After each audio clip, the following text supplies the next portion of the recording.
Olá, visto que muita gente está se aventurando pelo site do Pixels, eu vou mostrar para você como excluir a foto se você já colocou uma foto e não quer ela mais lá.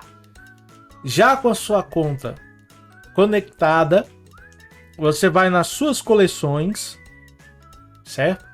E agora você vai aqui em fotos. Escolhe a foto que você quer excluir. E aqui na opção de fotos, você não vai achar a opção de excluir.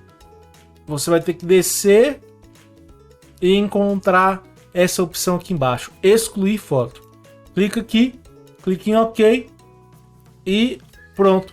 Você excluiu a foto do site do Pixel.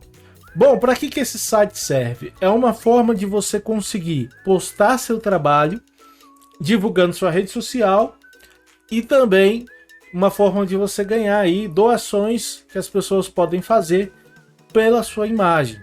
Caso sua foto seja bem popular, pode ser que você ganhe algum dinheirinho aí pelo PayPal. Eu vou deixar um vídeo na descrição falando mais sobre essa plataforma de imagem. Bom, espero que tenha gostado, valeu e até a próxima.